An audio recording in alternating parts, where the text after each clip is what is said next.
बड़े हैं, ज़्यादा कॉन्सेप्चुअल है, क्वेश्चंस भी ज़्यादा आते हैं, इसीलिए वेटेज जो है वो इक्वली डिस्ट्रीब्यूटेड होता है तीनों सेक्शंस के अंदर, फिजिकल, इनऑर्गेनिक और ऑर्गेनिक केमिस्ट्री। इनमें से हम पहले जो ऑर्डर है एनसीईआरटी बुक्स में या फिर सीबीएसई का जो सिलेबस होता है उसका जो ऑर्डर है उसी ऑर्डर में हम लोग आगे बढ़ेंगे। तो we will start off with the first chapter today which is the mole concept, one of the very important chapters and one of the basic buildings chapters. इसमें से आपका जो बेसिक है वो बहुत अच्छे से बिल्ड होगा।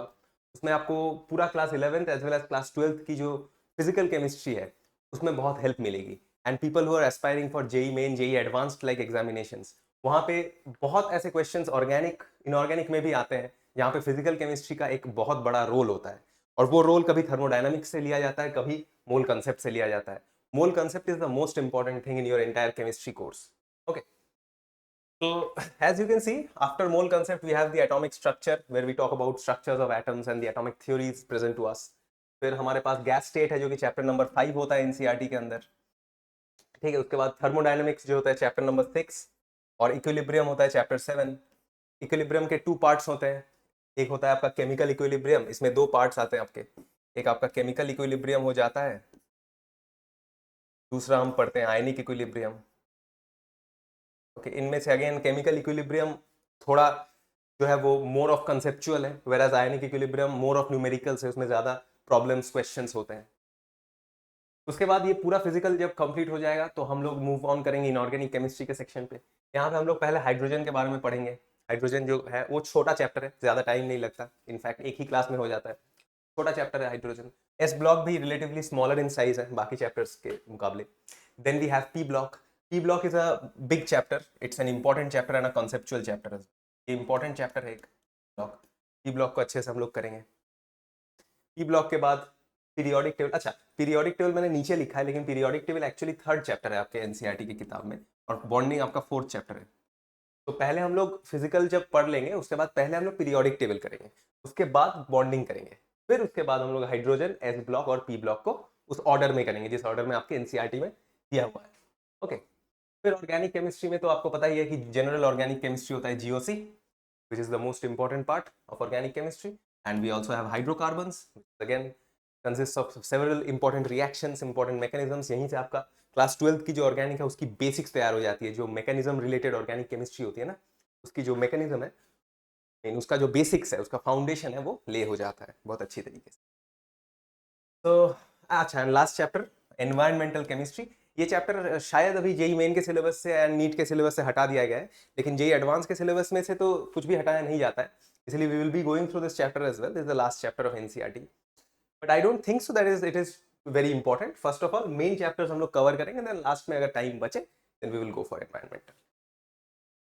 So that was about the introduction for today. Let's start with mole concept। इसमें न्यूमेरिकल करेंगे अच्छे से, धड़ा से न्यूमेरिकल सॉल्व होंगे, फिर मजा आ जाएगा। चलते हैं, चालू करते हैं पहला। चलो, तो हेडिंग डालते हैं यहाँ पे। ये जो मोल है ये चीज क्या है पहले तो, ये आप लोग तो 10th से आए हो मोस्ट प्रोबेबली, जो 10th से आए हुए हैं उनमें से जो आईसीएसई बोर्ड में या फिर स्टेट बोर्ड में उनको तो मोल के बारे में पता है, लेकिन सीबीएसई में तो मोल पढ़ाया जाता नहीं है 10th में। तो मोल क्या है, मैं वो एक छोटा सा इंट्रोडक्शन दे देता हूँ। जैसे आप जब लेंथ मेजर करना हो तो आप किस पे मेजर करते हैं? आप बोलते हैं 1 मीटर, 2 मीटर, 5 मीटर, तो एक यूनिट होना चाहिए ना लेंथ को मेजर करने के लिए। एक यूनिट होता है मास को मेजर करने के लिए, लेकिन अमाउंट ऑफ सब्सटेंस को मेजर करने के लिए कोई केमिस्ट्री में एक यूनिट की जरूरत थी, तो मोल वही है। Mole is a unit, it's a unit that measures एक यूनिट जो होता है वो हमेशा एक फिजिकल क्वांटिटी को मेजर करता है। तो कौन सा फिजिकल क्वांटिटी? आपका अगर फिजिक्स का पहला चैप्टर हो गया होगा यूनिट्स एंड डायमेंशंस, वहां आपने पढ़ा होगा कि एसआई यूनिट्स होते हैं। तो 7 फिजिकल क्वांटिटीज होते हैं हमारे पास, स्टैंडर्ड क्वांटिटीज, उनके 7 फिजिकल एसआई यूनिट्स होते हैं। तो ये उन्हीं में से एक है, ये वो यूनिट है जो मेजर करता है अमाउंट ऑफ सब्सटेंस को। इसको अमाउंट ऑफ सब्सटेंस मतलब कितना अमाउंट ऑफ सब्सटेंस उस कंपाउंड के अंदर या फिर उस केमिकल सैंपल के अंदर प्रेजेंट है, उसको मेजर करने का ये एक यूनिट है। ठीक है, इसका रिप्रेजेंटेशन जो होता है वो MOL से होता है, लेकिन इन जनरल हम लोग मोल्स को नंबर से ही रिप्रेजेंट करते हैं, क्योंकि basically it is dimensionless. This mole is, ये this is an important point, everybody should note this down। Mole is dimensionless. ऐसा मैं क्यों बोल रहा हूं मोल का कोई डायमेंशन नहीं है? इसका डायमेंशन नहीं है इसीलिए क्योंकि इट इज लिखो because it is ratio of masses. अरे ये मास का रेशियो है। अभी मैं जब पढ़ाऊंगा मोल तो तुमको समझ आएगा। मोल का जो फॉर्मूला होता है वो मास का रेशियो होता है। अब ऊपर भी मास हो और डिवाइड साइन देके नीचे भी मास हो तो मास मास कट जाते हैं ना, तो इसीलिए कोई डायमेंशन उस पर बचता ही नहीं मोल पे। इसीलिए मोल डायमेंशनलेस क्वांटिटी होता है और एक इंपॉर्टेंट क्वेश्चन भी बनता है कभी कभी। ठीक है, ये क्लियर है? अच्छा, तो ये तो वेरी बेसिक्स थे मोल के, बेसिक्स थे मोल के, साइड कर देता हूं मैं इसको। अब इधर पे हम चलते हैं। अब हम मोल को डिफाइन करते हैं कि क्या है मोल। एक मोल, व्हाट इज वन मोल? तो वन मोल जैसा आपने अभी अभी देखा, मैंने बोला कि it's the amount of substance measure करता है। तो वन मोल कितने अमाउंट को मेजर करता है? तो one mole is the measurement of that many entities या फिर particles that are present in 12 gram of carbon 12 standard atom। ये होता है उसका डेफिनेशन। अब कार्बन 12 स्टैंडर्ड एटम क्या होता है? जो आपका कार्बन एटम होता है पीरियोडिक टेबल के अंदर, जो 6 नंबर पे आता है जिसका एटॉमिक नंबर, उसका मास क्या होता है? उसका मास होता है 12, उसका मास नंबर 12 होता है। लेकिन उसका आइसोटोप भी एग्जिस्ट करता है मास नंबर 13 14 वाले। तो इसीलिए बोल रहा हूं कि आइसोटोप्स को नहीं लेना है, इसीलिए इन्होंने स्पेसिफाई कर दिया it is the number of entities, number of entities। अब entity का क्या मतलब है? particles। number of entities मतलब number of particles। तो ये number of entities है या फिर particles हैं as there are, जितने हैं in 12 gram of carbon 12। Carbon 12 मतलब कार्बन का आइसोटोप्स नहीं लेना है, जो कार्बन का 12 है वही आइसोटोप लेना है, बाकी आइसोटोप्स के बारे में बात नहीं किया जा रहा है। इट्स कार्बन 12 के 12 ग्राम मास अगर हम उठा लें, 12 ग्राम मास अगर हम C12 का उठा ले डब्बे के अंदर, उसमें जितने आपको पार्टिकल्स मिलेंगे। अब आपको पता है कार्बन जो होता है, वो कार्बन का जो मॉलिक्यूल होता है वो हम लोग उसको C से रिप्रेजेंट करते हैं। तो एक कार्बन के मॉलिक्यूल के अंदर एटम कितना है? 1। तो कार्बन की क्या होती है? कार्बन 12 की मैं बोलूं एटॉमिसिटी क्या होती है? तो कार्बन 12 की एटॉमिसिटी तो आपकी 1 होती है, मतलब एक मॉलिक्यूल में कितने एटम्स हैं? एक ही एटम है। अब अगर कार्बन की एटॉमिसिटी 1 है, इसका मतलब है कि एक ही एटम उसके एक मॉलिक्यूल के अंदर है। मतलब मैं अगर बोलूं 12 ग्राम के अंदर कितने पार्टिकल्स हैं, तो मैं मीन कर रहा हूं 12 ग्राम के अंदर कितने मॉलिक्यूल्स हैं। और अगर कितने मॉलिक्यूल्स और एटम के नंबर अगर इक्वल है, मतलब एटॉमिसिटी 1 है, तो it is equal to the number of atoms as well. मतलब यहां पे मैं एंटिटीज और पार्टिकल्स को कार्बन के केस में एटम्स या फिर मॉलिक्यूल्स बोल सकता हूं। ओके, कार्बन के केस में ये मैं बोल सकता हूं, लेकिन बाकी सबके केस में ये मैं नहीं बोल पाऊंगा, क्योंकि मान लो कि कल को मैं ऑक्सीजन के बारे में अगर बात करूं तो O2 है, तो ऑक्सीजन जो है उसमें एक मॉलिक्यूल के अंदर 2 एटम्स है उसके। अभी अगर उसके 2 एटम्स है, तो अगर मेरे पास मान लो उसके 16 ग्राम में इतने मोल हुए, एक्स मोल हुए, तो लेकिन एक्स मोल के अंदर एक्स मॉलिक्यूल्स, मतलब एक्स नंबर ऑफ मॉलिक्यूल्स तो है, लेकिन हम उसके एटम्स के लिए हमको उसको 2 से मल्टीप्लाई करना पड़ेगा, क्योंकि उसकी एटॉमिसिटी दो है, मतलब एक मॉलिक्यूल के अंदर 2 एटम्स प्रेजेंट है। इसीलिए हम कार्बन के केस में एटम्स और मॉलिक्यूल्स को यहां बोल सकते हैं it's same as the number of atoms and number of molecules, but सारे के केस में हम लोग ये नहीं बोल सकते। ये क्लियर है? और दूसरी बात ये है कि ये कार्बन 12 ही हम लोग क्यों लेते हैं? क्योंकि बाकी जो आइसोटोप्स है कार्बन के वो रेडियो एक्टिव है, इसीलिए हम लोग नहीं लेते। जैसे C14 जो है, C14 भी एक आइसोटोप होता है कार्बन का, वो रेडियो एक्टिव होता है नेचर में, तो इसलिए हम लोग C14 को यूज नहीं कर रहे होते।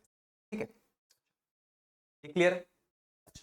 तो ये 1 मोल का डेफिनेशन है कि it is the number of entities particles as there are in carbon 12।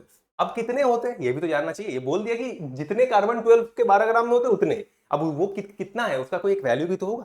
उस वैल्यू को हम लोगों ने मतलब साइंटिस्ट्स ने, केमिस्ट्स ने जब देखा तो वो वैल्यू आया कितना? तो 1 मोल का जो वैल्यू आया वो आया 6.023 into 10 to the power 23 particles या फिर एंटिटीज। अब इतने एंटिटीज मिले उसको 1 मोल के अंदर।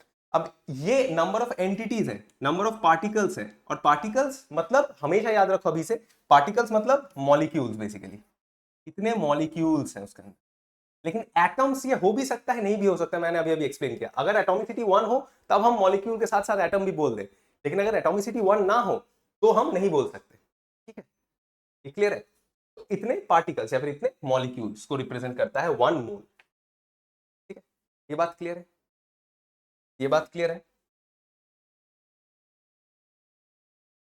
मैं यहां पे अलग से लिख देता हूं। हाँ, एक मोल जो होगा 6.023 इंटू 10⁻23 मॉलिक्यूल्स हो। ये सबसे इंपॉर्टेंट स्टेटमेंट है जो मैंने ग्रीन में लिखा है, और इसी को आपको याद भी करके रखना पड़ेगा। ठीक है, तो मैं बॉक्स बना देता हूँ।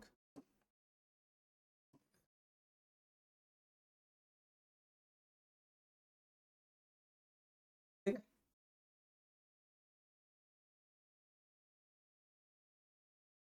हो गया? ठीक है, तो ये आपको याद रखना है। और हाँ, और एक बात और, ये जो होता है इसका एक नाम दिया गया है, क्योंकि ये जो है ये बहुत बड़ा एक नंबर है। तुम सोचो 10⁻23, मतलब समझ सकते हो कि एक मोल के अंदर या फिर 12 ग्राम कार्बन के अंदर कितने पार्टिकल्स हैं, कितने उसके मॉलिक्यूल्स हैं, कितने हैं। आज तक सोच रहे थे ना 10th तक कि सब लोग बोलते हैं कि कोई भी चीज में उठा लो ऐसे, तो उसके अंदर क्या होंगे, उसके अंदर मॉलिक्यूल्स होंगे, उसके अंदर एटम्स होंगे, फिर एटम का स्ट्रक्चर की बात करते थे हम लोग। लेकिन कितने एटम्स होंगे, कितने मॉलिक्यूल्स होंगे, आज उसका ऑर्डर समझो कि 12 ग्राम कार्बन उठा लूं मैं तो उसमें इतने मॉलिक्यूल्स मिले मेरे को। और क्योंकि एटॉमिसिटी 1 है कार्बन की, तो इंटू 1 करेंगे तो इतने ही एटम्स भी मिले अपने को कार्बन के, है ना। तो ये बहुत बड़ा ऑर्डर का एक नंबर है 10⁻23, मतलब एटम एंड मॉलिक्यूल्स का साइज का जो ऑर्डर है वो कितना छोटा है, वो यहां से आप पहचान सकते हो। ठीक है, ये क्लियर है? अच्छा, तो क्योंकि ये बहुत एक बड़ा नंबर है, इसको बार बार लिखने में ये कम्बरसम है, बार बार तुमको अगर लिखना पड़ रहा है 6.023 10 23 बहुत कुछ लिखना पड़ता है, तो उसको छोटा कर दिया गया है। इसको ऐसे लिखा जाता है कि दिस इज एन ए। अच्छा रुको, हाँ हाँ, ऐसे एन और एक कैपिटल ए सफिक्स में होता है। ठीक है, एन कैपिटल होता है और ए भी कैपिटल होता है, लेकिन ए उसके सफिक्स में होता है। इसको क्या कहा जाता है? इसको कहा जाता है एवोगाड्रो नंबर। ये एवोगाड्रो साइन एक केमिस्ट थे, एवोगाड्रो केमिस्ट के दिए हुए नंबर है, इसीलिए इसको कहा जाता है एवोगाड्रो नंबर। ठीक है, कोई नहीं, इसको बड़ा कर सकते हैं क्या हम लोग? हाँ, कर सकते हैं।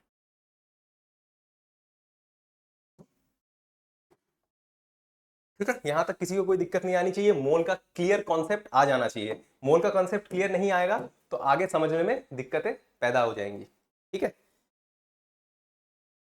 ये क्लियर है? फिर अगले पेज पे चलते हैं।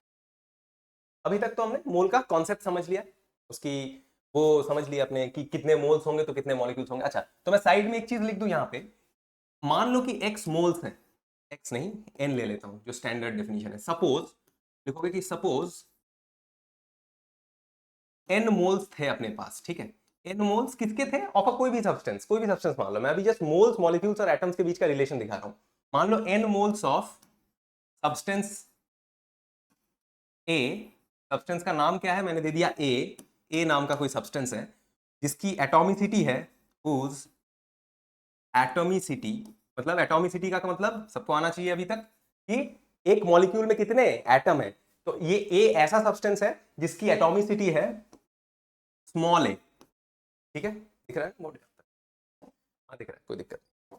तो इसकी एटॉमिसिटी स्मॉल ए है, सब्सटेंस का नाम ए दिया है मैंने, और एन मोल्स मैंने उठा लिए इसके। ठीक, अब कितने मॉलिक्यूल्स से पूछ ले, how many number of molecules, कोई भी पूछ ले आपको, तो आपको पिछले पेज के डेफिनेशन से ये क्लियर होना चाहिए कि एक मोल में एवोगैड्रो नंबर ऑफ पार्टिकल्स या फिर मॉलिक्यूल्स होता है। Particles entities equals two molecules है, तो मैंने बताया ना अभी। तो एक मोल में एवोगैड्रो नंबर ऑफ मॉलिक्यूल्स, तो एन मोल में n into Avogadro number of molecules कर दो, होगा ना। अरे एक मोल में एवोगैड्रो नंबर ऑफ मॉलिक्यूल्स, तो एन मोल में एन इंटू एन ए। अरे बोलो, कितने मॉलिक्यूल्स होंगे, नहीं होंगे? होंगे। अच्छा, इसके बाद मैं बोलूं कि नंबर ऑफ एटम्स कितने हैं भाई, ये भी देख लेते हैं। तो नंबर ऑफ एटम्स कितने होंगे, ट्राई करो अपने आप, तो करना चाहिए। जैसे कार्बन था उसकी एटॉमिसिटी 1 थी, तब हमने बोला था भाई एटॉमिसिटी इसकी 1 है, अच्छा मतलब जितने मॉलिक्यूल उतने ही एटम, जितने मॉलिक्यूल उतने एटम।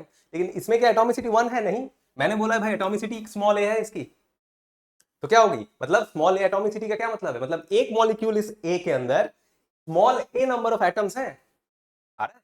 तो अगर स्मॉल नंबर ऑफ एटम्स एक मॉलिक्यूल में है तो इतने मॉलिक्यूल में कितने एटम्स होंगे, ये इनटू स्मॉल है,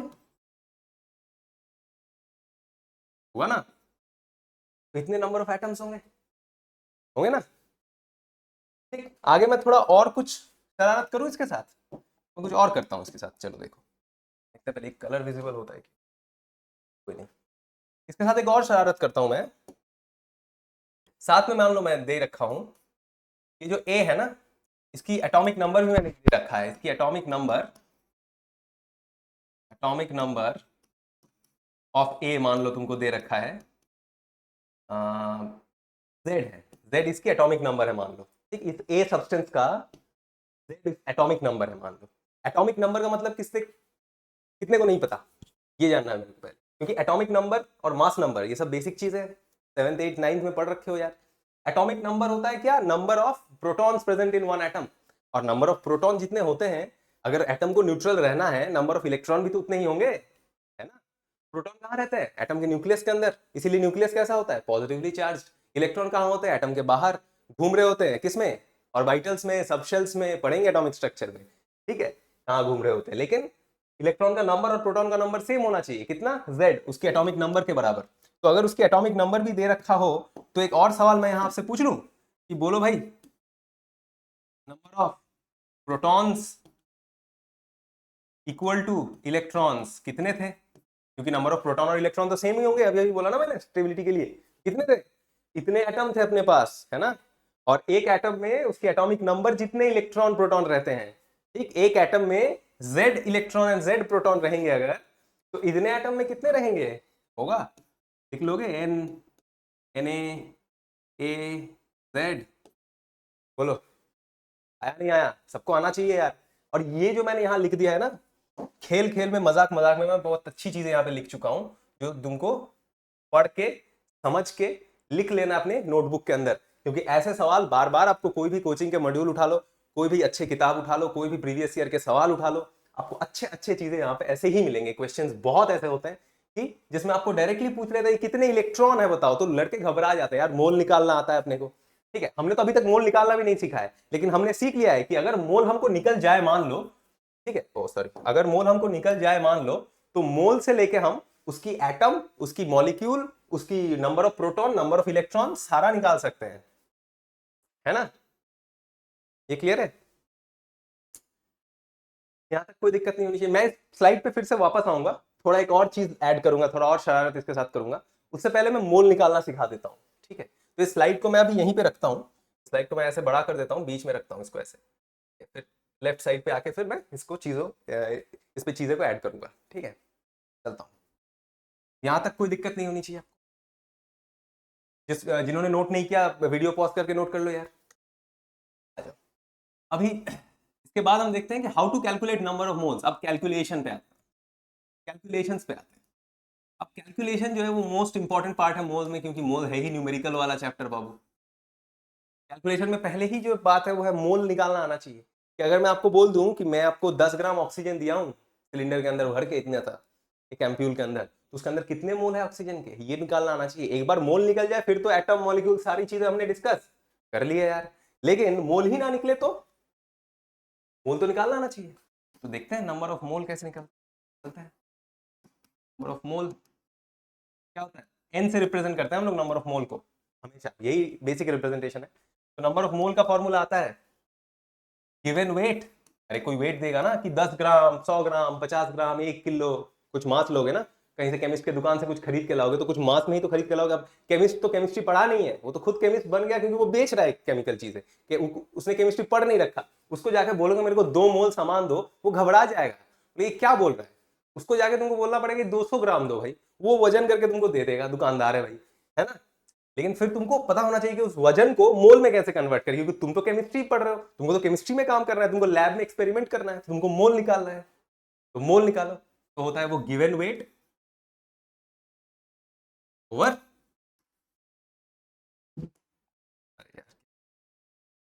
मोलर वेट। मोलर नहीं लिखता हूं, मॉलिक्यूलर वेट लिखता हूं, बाद में मोलर लिखूंगा तब समझा दूंगा।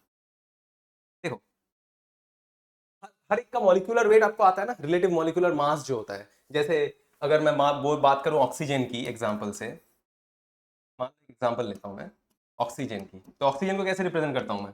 O8 16 ऐसे रिप्रेजेंट होता है ना ऑक्सीजन। 8 क्या है इसकी एटॉमिक नंबर Z, 16 क्या है इसकी मास नंबर A। मतलब ये क्या है, ये मास नंबर क्या है, मास ऑफ वन एटम। अरे बोलो, एक एटम की मास है ना, ये मास लिखा है मैंने, मेरा हैंडराइटिंग थोड़ा वो है, समझ रहे हो ना। तो मास ऑफ वन एटम क्या है, ये ए। तो अगर ए मास ऑफ वन एटम है, आपको पता होता है बाबू कि ऑक्सीजन तो ओ एग्जिस्ट नहीं करता, ऑक्सीजन कैसे एग्जिस्ट करता है, O2 है ना, डायटोमिक मॉलिक्यूल है, तो O2 एग्जिस्ट करता है। तो ए उसका एक एटम का मास है, तो उसकी मॉलिक्यूलर वेट कितनी होगी, एटम की वेट इंटू एटोमिसिटी, ए इंटू टू, तो क्या 2A होगी। अरे बोलो, तो 2 इंटू ए कितना है 16, तो इसकी एक मॉलिक्यूल की मास क्या होगी, मतलब रिलेटिव मॉलिक्यूलर मास कितना होगा, या फिर जिसको मॉलिक्यूलर मास कहते हैं कितना होगा, 16 गुना एटोमिसिटी मतलब 2, मतलब 32। ठीक है, अब 32 AMU बोल सकते हो, या फिर अगर कार्बन 12 के रिलेटिव में बोल रहे हो, कार्बन 12 की 12 ग्राम के रिलेटिव में बोल रहे हो, तो उसको हम लोग रिलेटिव मॉलिक्यूलर मास को हम लोग ग्राम पे भी बोल सकते हैं। ठीक है, तो 32 ग्राम ही मान लो, ग्राम मान के अपने को कैलकुलेशन आगे बढ़ाना है। तो ऐसे तरीके से हम लोगों को मॉलिक्यूलर मास तो सभी चीजों का पता होना चाहिए। अब हाँ, ऐसा हो सकता है कि बेसिक एलिमेंट्स आपको तो पता होने चाहिए पीरियोडिक टेबल में, अगर आप 11th में आए हो और आपको अगर जेई देना है या फिर बोर्ड भी देना है, नीट भी देना है, कोई भी एग्जाम देना है, तो आपको बेसिक जो पहले मतलब पहले 20 25 30 एलिमेंट होते हैं, अभी फिलहाल के लिए मैं मान लो 20, फिलहाल 11th के लिए 20 एलिमेंट, आपको तो पता होना चाहिए वो 20 एलिमेंट के सारे एटॉमिक नंबर और उसके मास नंबर कॉरेस्पॉन्डिंग। उसके लिए मैं एक साइड में तुक्का बता देता हूँ यार, लिख लो। लेकिन ये तुक्का ना हमेशा काम होता नहीं है, करता नहीं है, कभी कभी करता है, मैक्सिमम टाइम पे ही कर जाता है। तुक्का ये होता है कि आपका अगर एटॉमिक नंबर जो है वो मान लो Z है, तो Z अगर दिखेगा ना, Z अगर ऑड हो या फिर Z अगर इवन हो, दो ही हो सकता है ना पॉसिबिलिटी, आइदर Z ऑड होगा या फिर Z इवन होगा। अगर Z ऑड होगा तो atomic I mean mass number जो होता है वो 2Z+1 होता है मोस्ट ऑफ द केसेस में। ये तुक्का है बेसिकली, पहले पहले में लग जाता है, इनिशियल जो एलिमेंट्स है 20 30 तक, तब तक ये लग जाता है, तो उतने ही आपको लगेंगे भी, सिलेबस में भी उतने ही इंपॉर्टेंट है। और जो इवन होते हैं उनके केस में आपका जो एटॉमिक वेट होता है, मतलब हाँ एटॉमिक मास होता है, वो क्या होता है, वो 2Z होता है।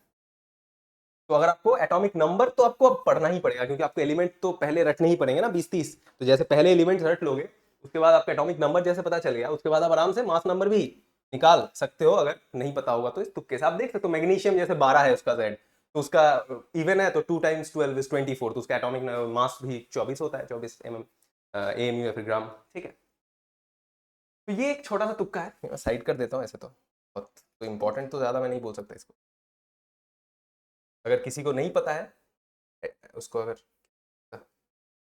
नहीं हो सकता। ठीक, तो ये साइड पे रख देता हूं मैं।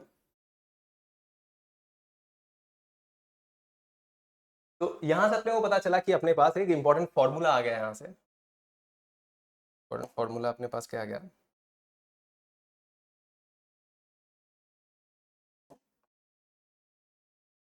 अब हो रहा है फॉर्मूला क्या आ गया अपने पास, ये वाला मोल वाला। तो number of mole equal to given weight, given weight किसमें, कॉस ग्राम में भाई, डिवाइडेड बाय मॉलिक्यूलर वेट।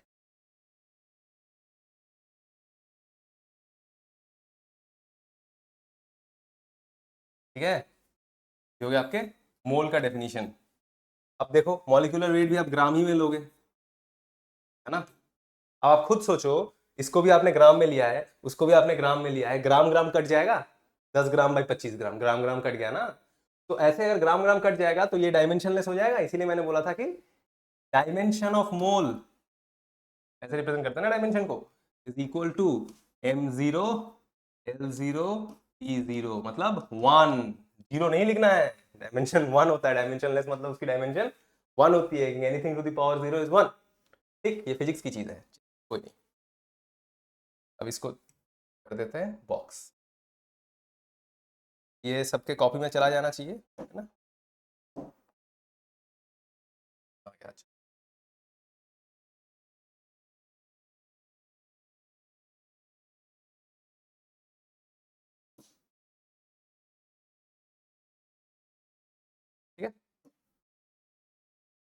सबके कॉफी में चला जाना चाहिए भाई, यहाँ तक कोई दिक्कत नहीं आनी चाहिए, ठीक है। तो बेसिक है, आगे बढ़ते हैं। अभी मोल निकालना भी आ गया आपको, मोल निकालना आ गया। चलो, दूगो ऐसा डेफिनेशन है बुक में जो ऐसा है कि उसमें आपको लगेगा, you will feel that what is this actually, what is gram atom, what is gram molecule. ये दो डेफिनेशन है, ग्राम एटम और ग्राम मॉलिक्यूल। आपको लगेगा ये क्या है, और अगर खुद पढ़ोगे तो मैक्सिमम टाइम पे क्या होता है, ये आपको समझ आता नहीं है। तो मैं ग्राम एटम और ग्राम मॉलिक्यूल को एक बार समझा देता हूँ।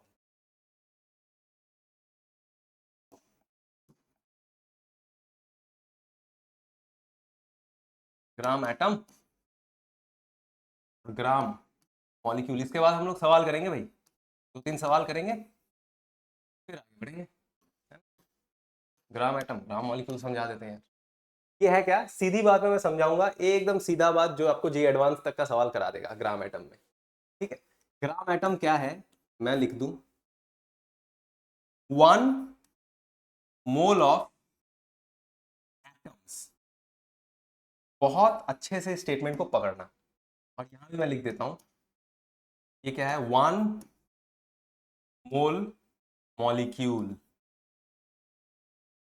या फिर बहुत अच्छी तरीके से अगर मेरे को लिखना है कि 1 मोल एटम्स बनाने में जितना भी वेट रिक्वायर्ड हो, मतलब इसके लिए जो वेट रिक्वायर्ड होगा वो है आपका 1 ग्राम एटम। ये 1 ग्राम एटम की डेफिनेशन, और 1 ग्राम मॉलिक्यूल की डेफिनेशन है 1 मोल मॉलिक्यूल बनाने के लिए अपने को जो वेट की रिक्वायरमेंट होगी, वेट रिक्वायर्ड, ठीक है, to form 1 mole of molecules of any substance. कोई भी सब्सटेंस के लिए ग्राम एटम और ग्राम मॉलिक्यूल ऐसे ही डिफाइन होता है।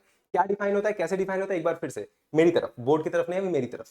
क्या, 1 ग्राम एटम का मतलब है 1 मोल ऑफ एटम्स। 1 मोल मतलब 6 into 02 I mean 6.023 into 10⁻23 entities या फिर पार्टिकल्स।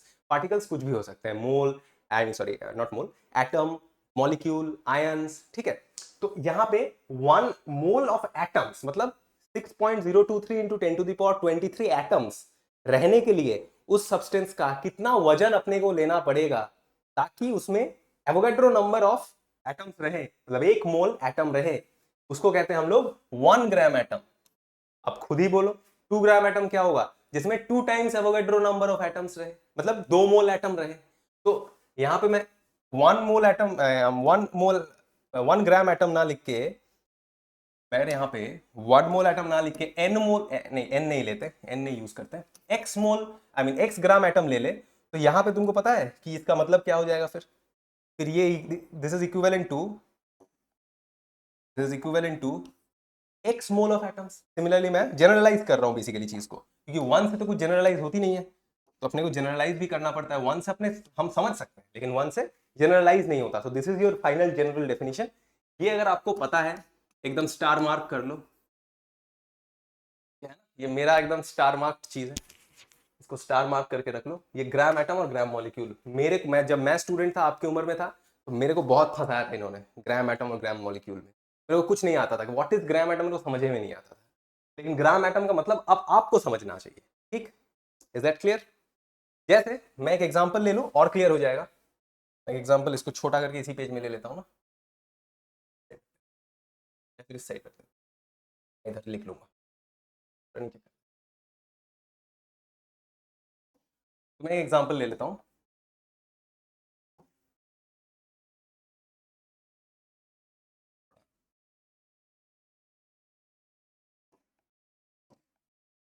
चल, तो एग्जांपल क्या लेना है अपने को, मान लो कि find weight of 1 gram atom of पहला सोडियम,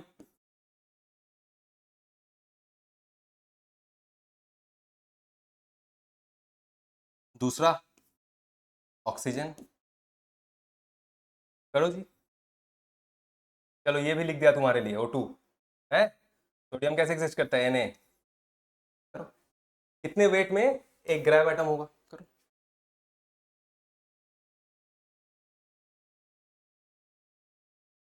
कर लिए, पॉज करके ट्राई करो यार, यूट्यूब पे है ना ये, पॉज करके ट्राई करो, मिलकर ट्राई करो फिर। फिर मैं बताता हूँ क्या। 1 ग्राम एटम बनाना है अपने को, तो कितना वजन लेना है, पहला सोडियम का बता दो, फिर ऑक्सीजन का बता दो। चलो आंसर बताते हैं, कर लिए होगे ट्राई, आंसर मिला लेना फिर।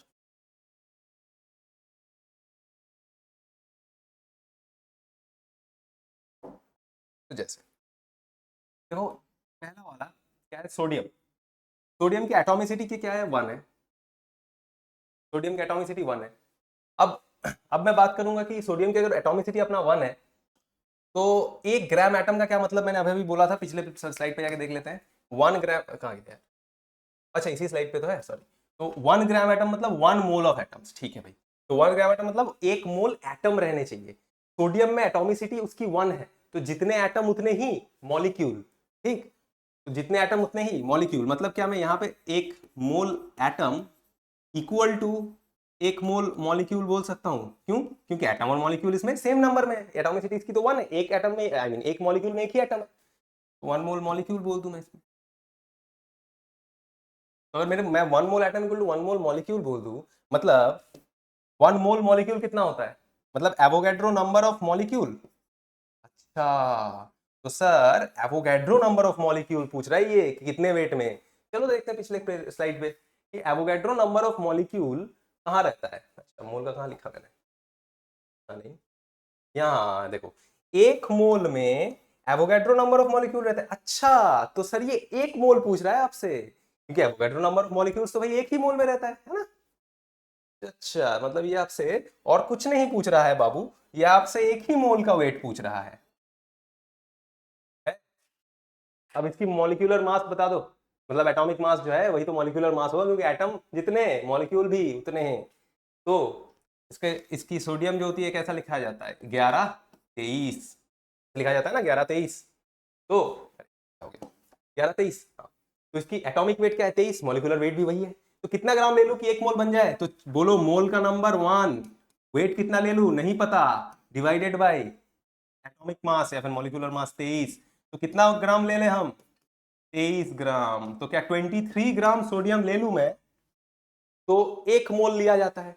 1 मोल में एवोगैड्रो नंबर ऑफ मॉलिक्यूल रहता है, क्योंकि सोडियम का एटॉमिसिटी 1 होता है, तो उतने ही एटम भी रहते हैं, और 1 मोल एटम का मतलब 1 ग्राम एटम होता है। मतलब मैं यहां से लिख दूं कि 1 gram atom of sodium equal to 23 gram. यही मतलब होता है ग्राम एटम का। यही चीजें आपको क्लियर करना होता है जब आप इस मतलब इस टॉपिक को पढ़ते हैं। तो 23 ग्राम में अगर ले लूं, तो मेरे पास 1 ग्राम एटम ले लिया मैंने। अब ये दूसरा देखते हैं, क्या ऑक्सीजन है अपना दूसरा।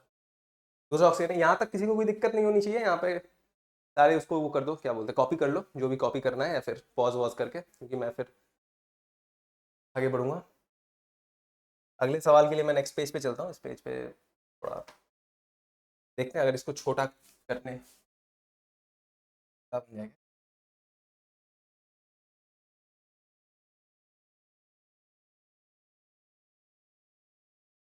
छोटा नहीं हो रहा है क्या इसमें?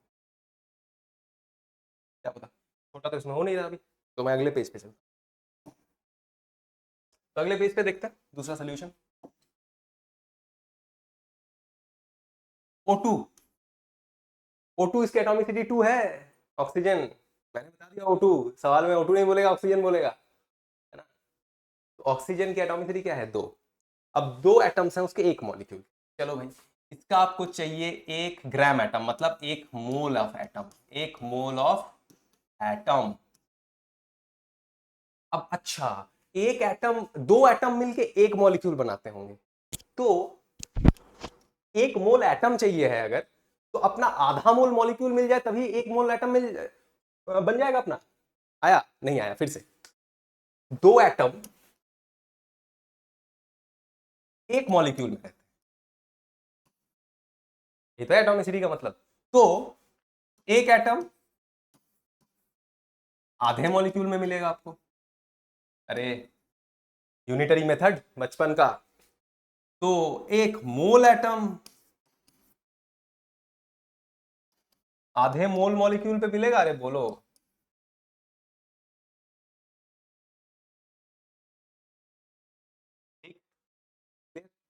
मतलब इसको अगर 1 मोल एटम्स तुमको देना है तो क्या आधे मोल से ही चल जाएगा? मतलब यहां से अच्छा अपने को 1 मोल मॉलिक्यूल मतलब एवोगैड्रो नंबर ऑफ मॉलिक्यूल, और आधा मोल मॉलिक्यूल मतलब एवोगैड्रो नंबर बटा 2, इतने मॉलिक्यूल्स, इतने मॉलिक्यूल्स। अच्छा, एवोगैड्रो नंबर ऑफ मॉलिक्यूल्स मतलब 1 मोल सब्सटेंस का, तो एवोगैड्रो नंबर बटा 2 मोल्स मतलब आई मीन मॉलिक्यूल्स मतलब यार, मतलब आधा मोल लेना है बस अपना। बोलो, ठीक है, आधा मोल। अब आधा मोल लेना है तो ठीक है, अभी चलो मोल के फॉर्मूले पे। तो आधा इक्वल टू कितना वेट लेना है पता नहीं, ऑक्सीजन होता है भाई 1632, सॉरी माय बैड, 1632 नहीं होता, 816 होता है, लेकिन 32 अपना मॉलिक्यूलर मास होता है, 816, ठीक है। तो इसका मॉलिक्यूलर मास क्या होगा, 2 एटम है ना एक मॉलिक्यूल में, तो 16 दुगुना 32। अच्छा ये दिखा नहीं क्या ऊपर में?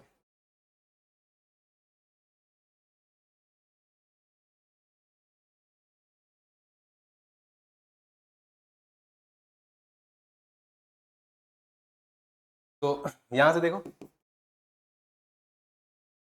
यहाँ से x की जो वैल्यू है कितनी ग्राम आ गई, 16 ग्राम। मतलब मैं बोल दूं कि 1 gram atom of oxygen equal to 16 gram. यहाँ पे कोई दिक्कत है आपको? किसी को कोई यहाँ तक कोई दिक्कत है? नहीं होना चाहिए, कहाँ से दिक्कत आएगी?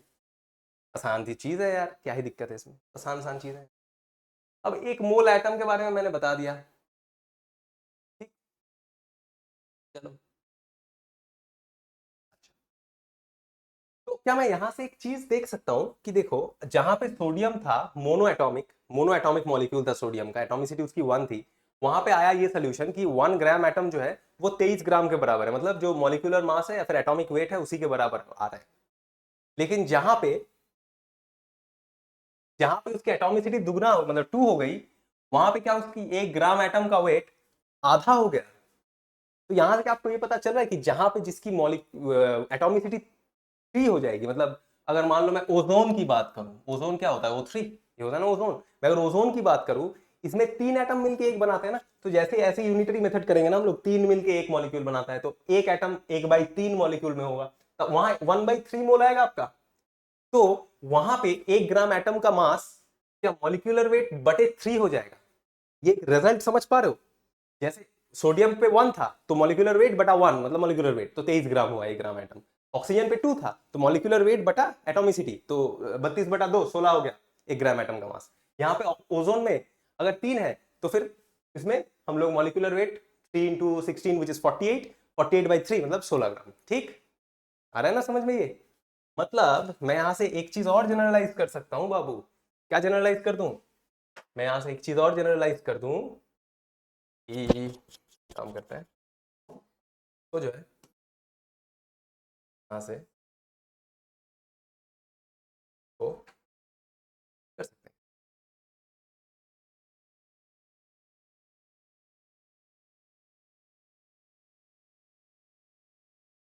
ठीक है, अगर कॉपी नहीं कर सकते तो यहीं पे लिख देते हैं।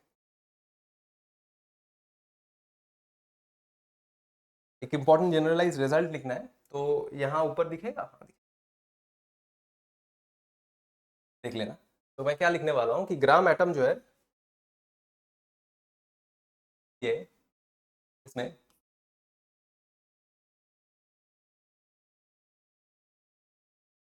एटॉमिसिटी अगर,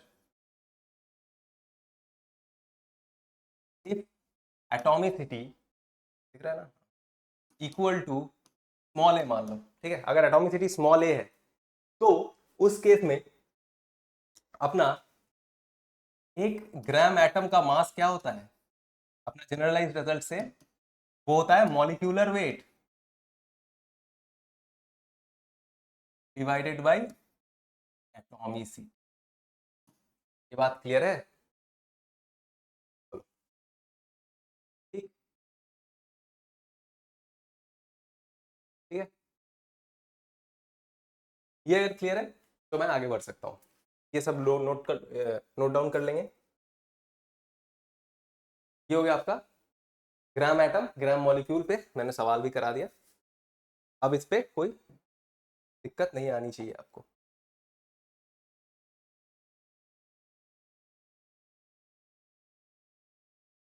आगे बढ़ते हैं, ग्राम एटम हो गया, ग्राम मॉलिक्यूल भी हो गया। एक इंपॉर्टेंट पॉइंट नोट डाउन करते हैं, समझते हैं एक चीज। बचपन में बॉयल्स लॉ, चार्ल्स लॉ ये सब पढ़े हो 9th-10th में? क्या होता है कि हम लोग के जो गैस स्टेट्स होते हैं, जो गैसेस बिलोंग करते हैं ना केमिस्ट्री में, गैसेस 2-3 लॉ होते हैं, उनको फॉलो कर रहे होते हैं। जैसे अपने पास बॉयल्स लॉ है, ठीक है, ये सब मैं फिर उसमें पढ़ाऊंगा गैस स्टेट में, फिर भी थोड़ा मैं बता देता हूँ। जैसे बॉयल्स लॉ क्या बोलता है कि अगर टेम्परेचर कांस्टेंट रहे तो टी रिमेनिंग कांस्टेंट, मतलब जिस रूम में आप कुछ कर रहे हो रिएक्शन, उस रूम के टेम्परेचर को आपने कांस्टेंट रखा है, टेम्परेचर रिमेनिंग कांस्टेंट अपना प्रेशर ऑफ द गैस या फिर pressure of the vessel, gas जो है वेसल के अंदर उसका जो प्रेशर है अंदर, that is inversely proportional to the volume, ये बोलता है बॉयल्स लॉ। ठीक है, कोई नहीं, साइड पे लिख लेते हैं। मान लो चार्ल्स लॉ,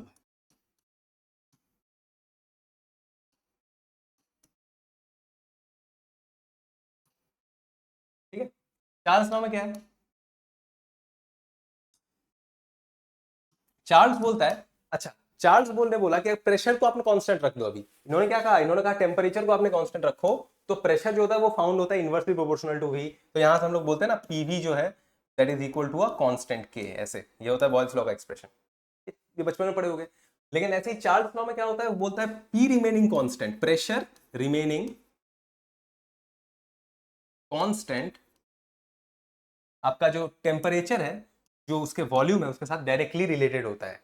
मतलब जैसे जैसे टेम्परेचर बढ़ेगा वॉल्यूम बढ़ जाएगा, अगर प्रेशर सेम रहेगा, प्रेशर की कोई अंतर नहीं आएगा। आप खुद से सोचो, मान लो आपके पास एक वेसल है, वेसल के अंदर कुछ मॉलिक्यूल्स हैं, आप अगर टेम्परेचर बढ़ाते रहो तो वो एक्सपैंड करते रहेंगे ना, क्योंकि टेम्परेचर जैसे जैसे बढ़ाओगे उसके अंदर वाइब्रेशनल मोशन चालू होगी, मॉलिक्यूल ज्यादा रिगोरसली वाइब्रेट करेंगे एक दूसरे के अंदर। तो जैसे जैसे वाइब्रेट करेंगे तो वाइब्रेशन के लिए उसके अंदर जो एनर्जी डेवलप होगी वो एनर्जी बढ़ते बढ़ते बढ़ते बढ़ते वो लोग स्प्रेड करते रहेंगे, उसके अंदर एंट्रोपी बढ़ती रहेगी, वो ज्यादा रैंडम होते रहेंगे, तो वो स्प्रेड होंगे अगर तो उसका वॉल्यूम भी तो बढ़ेगा टेम्परेचर के बढ़ने के साथ साथ, वही है चार्ल्स लॉ। तो ये बोलता है टेम्परेचर डायरेक्टली प्रोपोर्शनल टू अपना वॉल्यूम, तो टी बाई वी यहाँ पे आता है कांस्टेंट। अब ये जो दो एक्सप्रेशन बने आपके चार्ल्स और बॉयल्स लॉ के, इन दोनों को आपने कंबाइन करना है। इन दोनों को आप अगर कंबाइन करो तो आपको क्या दिख रहा है, इन दोनों को अगर हम कंबाइन करें तो अपने को दिख रहा है PV is directly proportional to T. ठीक, क्या है कंबाइन करने, तो यहां से आता है क्या, PV by T is a constant. अब ये कांस्टेंट जब हम गैस लॉ में पढ़ते हैं, ये कांस्टेंट इक्वल आता है एन इंटू आर के, जहां पे एन क्या होता है, मोल, कितने मोल है, और आर क्या होता है, गैस कांस्टेंट। ये कांस्टेंट होता है यूनिवर्सल गैस कांस्टेंट बोलते हैं इसको। इसका वैल्यू क्या होता है 8.314, बोलो, तो एन आर के बराबर होता है।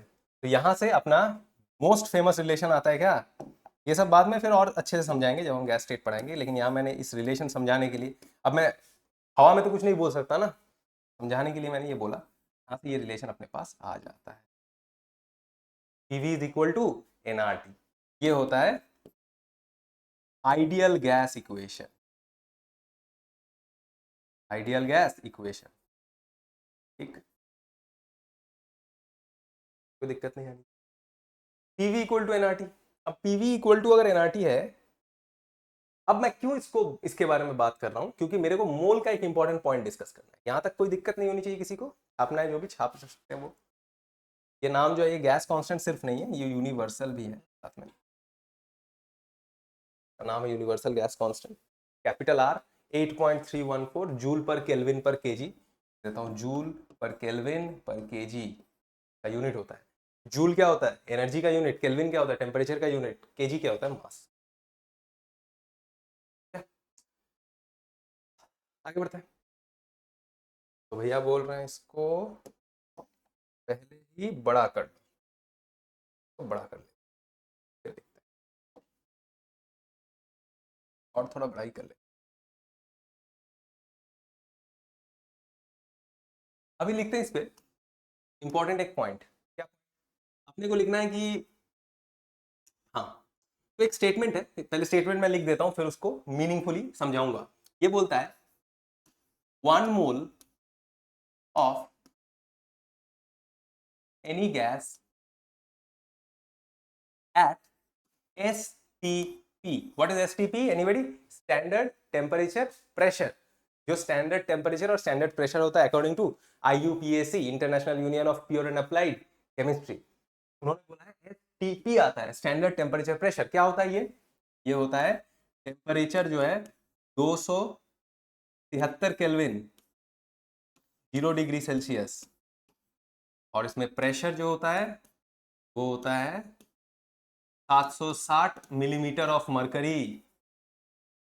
बोले तो एक एटमॉस्फेरिक 1 ATM ये होता है ना, तो ये होता है STP।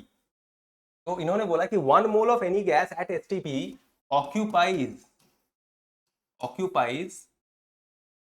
22.4 litre volume.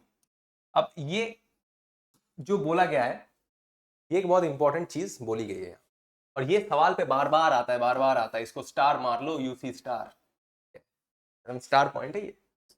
STP पे जो 1 मोल कोई भी गैस का हम उठा लें अगर, तो वो अपना 5.4 लीटर वॉल्यूम खाएगा, मतलब उतना जगह पे वो रहेगा स्प्रेड होके 1 मोल के लिए। तो 2 मोल कितने पे रहेगा? यूनिटरी मेथड लगा लेना, 2 गुना, 3 गुना, 5 गुना, आधा गुना, जो भी करना है।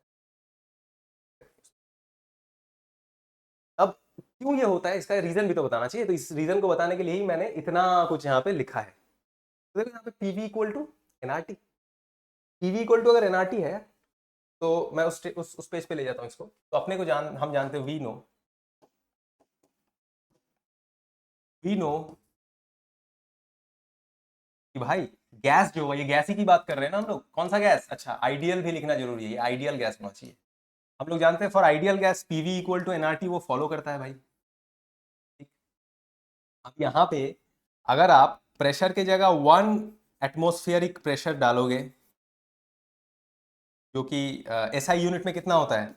SI यूनिट में होता है 10⁵ पास्कल, वो भी लिख लो यहाँ पे, ये होता है 10⁵ पास्कल, जो 1 ATM होता है, 760 mmHg होता है, सारा सेम होता है, खाली यूनिट्स अलग अलग है।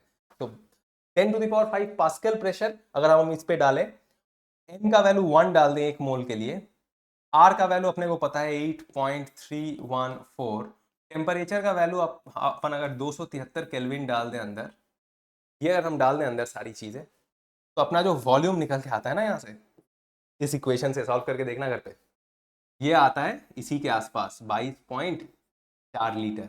तो ये जो स्टेटमेंट है ना, जो कि बहुत इंपॉर्टेंट है, मोल में पढ़ा देते हैं, ऐसे रटवा देते हैं टीचर्स मैक्सिमम जगह पे, उसको समझाने का तरीका यही है कि ये आइडियल गैस इक्वेशन से डिराइव होता है बेसिकली। अभी ये सब चीजें भूलना नहीं है, अभी ये सब चीजें दिमाग में घुसा के रखना है, ये इन्हीं सब से सवाल आता रहता है पेपर पे, ठीक है। ये जब ये अगर क्लियर है तो मैं आगे बढ़ूंगा। तो अभी छोटा अगर देखते छोटा होता है कि नहीं, हाँ अभी हुआ, बहुत अच्छा, इधर ले।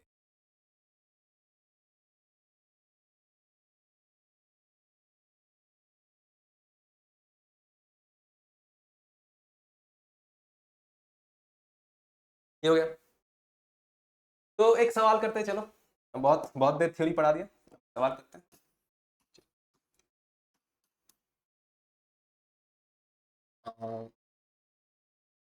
मान लो सवाल ये है,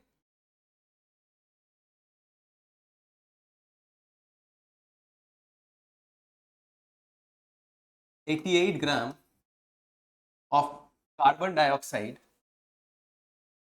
is taken in a vessel. Calculate पहली बात, पहला जो आपको कैलकुलेट करना होगा, नंबर ऑफ मोल। दूसरा कैलकुलेट करके दोगे आप मेरे को number of atoms of carbon. और तीसरा आप कैलकुलेट करके दोगे अपने को वॉल्यूम ऑक्यूपाइड। होगा? ये आपका सवाल है अभी फिलहाल तो करो, तो बताओ। ये छाप लिया होगा ना, इसको साइड कर देते, वो करो पहले। ये आपका सवाल है, ट्राई करो, 2 मिनट आ रहा हूँ।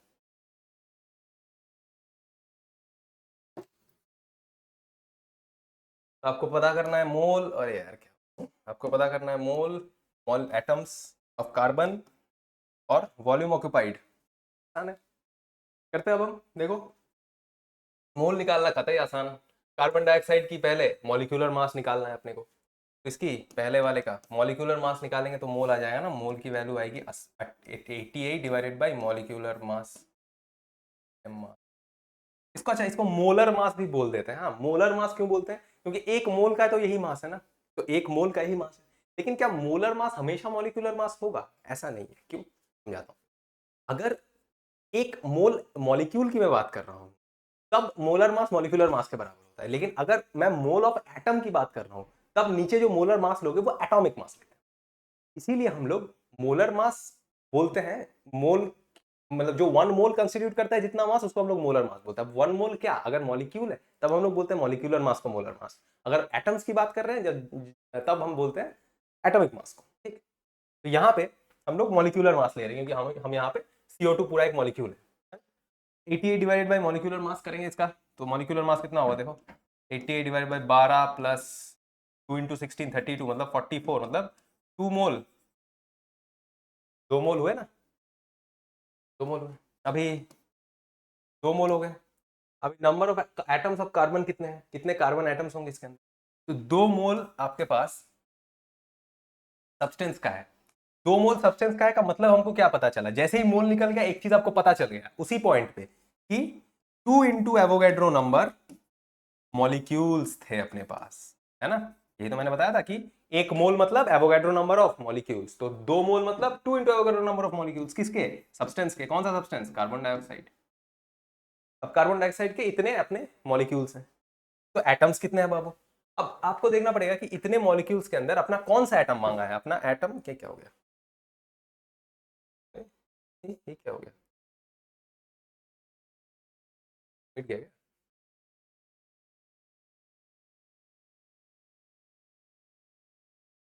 अच्छा, मेरा टी शर्ट लग के मिट गया होगी, कोई नहीं। हाँ, तो अब अपने को चाहिए एटम्स ऑफ कार्बन। ठीक, कार्बन के एटम्स चाहिए।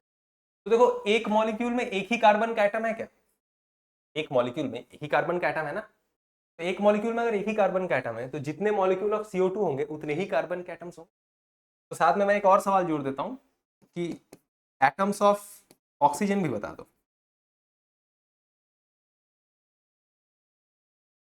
तो अगर अपने को एटम्स ऑफ कार्बन पहले बताने, तो जितने मॉलिक्यूल उतने कार्बन एटम्स, क्योंकि एक मॉलिक्यूल के अंदर ये एक ही दिख रहा है ना, ऑक्सीजन के 2 है, कार्बन का 1 है एक मॉलिक्यूल के अंदर, तो इसमें एक ही है।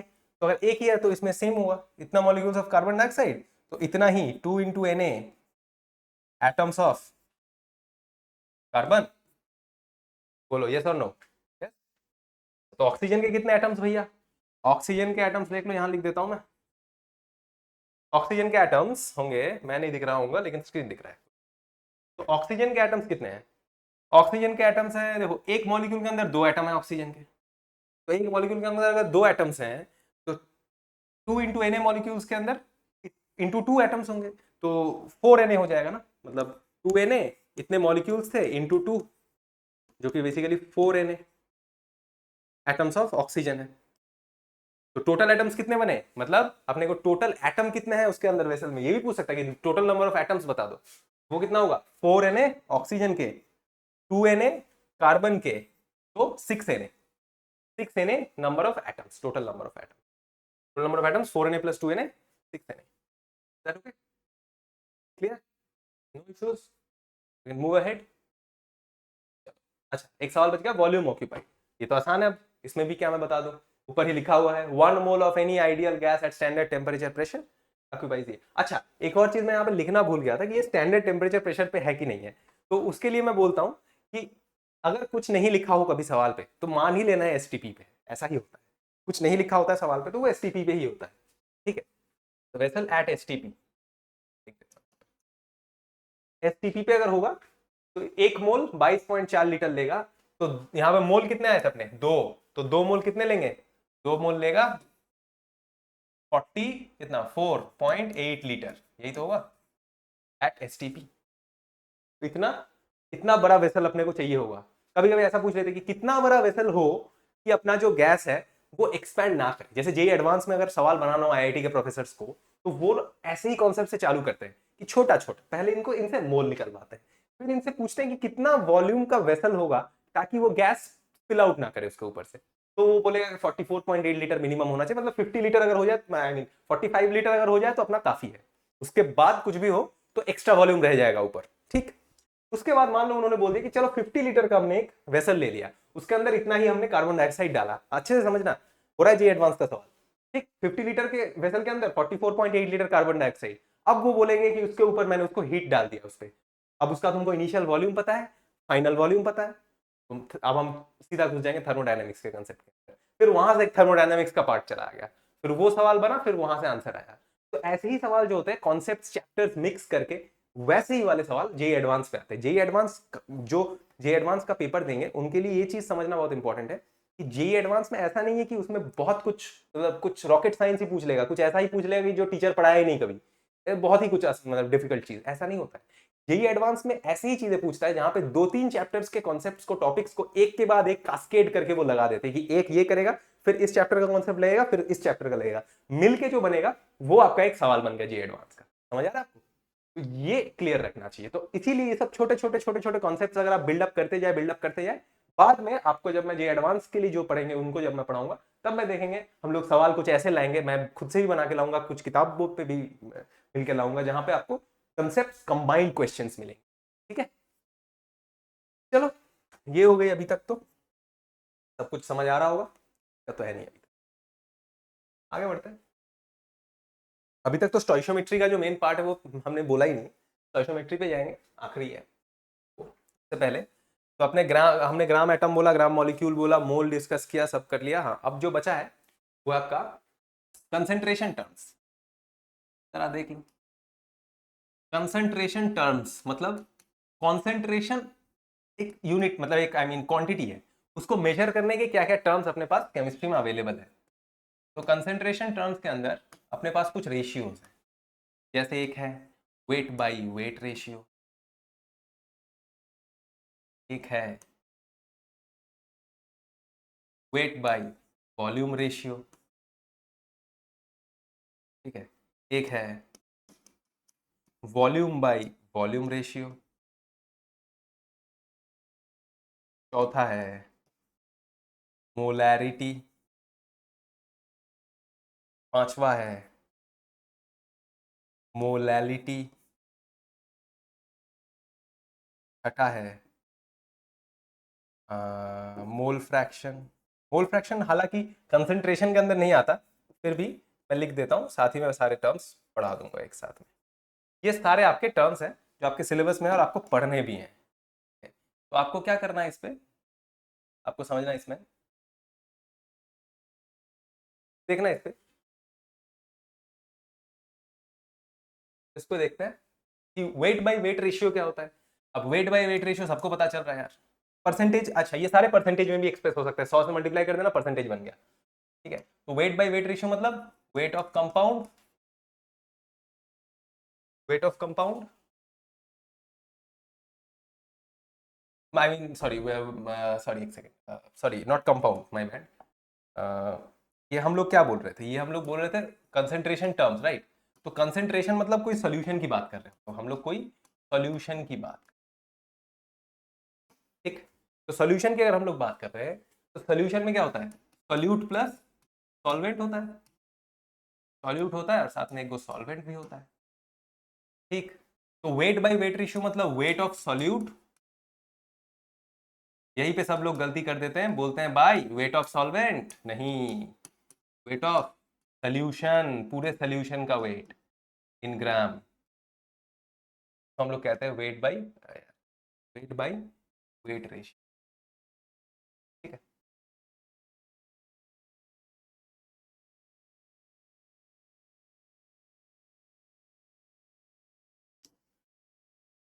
तो यहाँ पे वेट बाय वेट रेशियो हम लोग पहले थोड़ा डिस्कस कर लेते हैं, फिर बाकी चीज़ें अगले क्लास में देखेंगे। ठीक है, आज का थोड़ा टाइम है, तो वेट बाय वेट रेशियो देखते हैं। तो इसमें हाँ, तो ये बेसिकली क्या है, तुम देखो ये डायमेंशन लेस है, ये डायमेंशन लेस एक रेशियो है ना, क्योंकि ग्राम बाय ग्राम है, मास बाय मास है, तो कट जाएगा, ये डायमेंशन लेस है। If this is dimensionless then I mean it has no unit basically. ठीक, सिमिलरली हम वेट बाय वॉल्यूम रेशियो बोल देते हैं, वॉल्यूम बाय वॉल्यूम रेशियो बोल देते हैं। बाकी ये जो तीन इंपॉर्टेंट टर्म्स हैं ये हम अगले क्लास में फिर डिस्कस करेंगे। आज का टाइम अच्छा हो चुका है, थोड़ा बोल देते हैं। ठीक है, वेट बाय वॉल्यूम रेशियो जो होता है उसमें हम लोग वेट ऑफ सॉल्यूशन लेते हैं, आई मीन सॉरी सॉल्यूट लेते हैं, और डिवाइडेड बटा वॉल्यूम ऑफ सॉल्यूशन लेते हैं, वॉल्यूम ऑफ सॉल्यूशन लेते हैं। अच्छा, वेट ऑफ सॉल्यूट आप ग्राम में लोगे of course, volume of solution आप लीटर में, मिलीलीटर में, कुछ में भी ले सकते हो, आपकी मर्जी। मतलब क्वेश्चन पेपर में जो सेट कर रहा है वो जो यूनिट में देगा वही यूनिट आप लोगे, या फिर जो यूनिट आपको जरूरत पड़ेगी आप उसी यूनिट पे लोगे, लेकिन वो लीटर मिलीलीटर ऐसा ही कुछ होगा, इसलिए मैंने लीटर ले लिया। तो एक मास है ऊपर, एक वॉल्यूम है नीचे, कटेगा क्या कभी? कभी कट नहीं सकता। अगर कट नहीं सकता तो इसमें यूनिट रहता है, इसका डायमेंशन होता है। ठीक है, इसका डायमेंशन होता है। अब डायमेंशन निकालना आपकी होमवर्क है, ये मैं होमवर्क दे दूंगा आपको आज, क्योंकि अगर फिजिक्स का पहला चैप्टर हो चुका है तो होमवर्क आपका यही है कि ये जो डेफिनेशंस है, डेफिनेशंस देख करके आप डायमेंशंस लिखोगे, इसके डायमेंशंस ऑफ पहले तीन रेशियोज के, 1, 2 एंड 3। ठीक, ये तीन रेशियोज के आपने डायमेंशंस खुद से लिखने हैं। पहला तो मैंने ही बता दिया, ठीक है, बाकी तीन का आपके लिखने हैं, बाकी दो के। ठीक है, बाकी वॉल्यूम बाय वॉल्यूम रेशियो बता देते हैं। तो वॉल्यूम बाय वॉल्यूम रेशियो वही है, अगर अच्छा वॉल्यूम बाय वॉल्यूम रेशियो तभी डिफाइंड होगा जब ये लिक्विड लिक्विड मिक्सचर सोल्यूशन होगा, लिक्विड लिक्विड सोल्यूशन होगा, क्योंकि सोल्यूट अगर सॉलिड हो तो उसका वॉल्यूम कैसे आप मेजर कर सकते हो? सॉलिड का तो वॉल्यूम प्योर सब्सटेंस का 1 लेते हैं हम लोग, इसलिए लिक्विड लिक्विड मिक्सचर अगर होगा या फिर सोल्यूशन अगर होगा, इन दैट केस आप फोकस कर सकते हो वॉल्यूम बाय वॉल्यूम रेशियो। तो वॉल्यूम ऑफ सॉल्यूट जो कि लिक्विड है basically, divided by volume of solution. कभी कभी करता है ना, वाटर के अंदर इथेनॉल ले लिया, अल्कोहल ले लिया, ऐसे सवाल आपको मिलेंगे, तो बोलेगा कि 2% इथेनॉल वाटर सोल्यूशन, तो तब आपको समझना पड़ेगा कि 2% volume by volume, v by v, ऐसे ब्रैकेट में लिखता है, वी बाई वी, जैसे मैंने यहाँ पे लिखा है। ठीक है, तब आपको समझना है कि ये वॉल्यूम बाय वॉल्यूम रेशियो की बात कर रहा है। ठीक है, ये भी ऊपर लीटर या फिर मिलीलीटर पे होगा, नीचे का भी आपका लीटर या फिर मिलीलीटर पे होगा, डायमेंशन आप खुद बता देंगे। ये है आज के लिए, आशा करता हूँ सबको समझ में आया सब कुछ, ऐसा तो कुछ टफ चीज था नहीं इसमें, खैर हाँ समझने लायक। तो दीज 3 रेशियोज मैंने अभी बता दिया है, बाकी जो 3 इंपॉर्टेंट टर्म्स हैं और उसके बाद स्टोइशियोमेट्री वाला पार्ट होगा, फिर हम थोड़ा इक्विवेलेंट्स की बात करेंगे और एन फैक्टर्स और मोलैरिटी के साथ एक और टर्म आएगा, नॉर्मेलिटी बोलेंगे उसको हम लोग, नॉर्मेलिटी थोड़ा डिस्कस करेंगे। करने के बाद हम लोग principle of atomic conservation last करके मोल कंसेप्ट को, यहाँ तक क्लियर हो गया होगा सबको। I hope you like the class, feedbacks are recommended, अगर फीडबैक दोगे तो हमारे लिए भी इम्प्रूव करना बेहतर होगा। ठीक है, चलो, all the best, keep studying.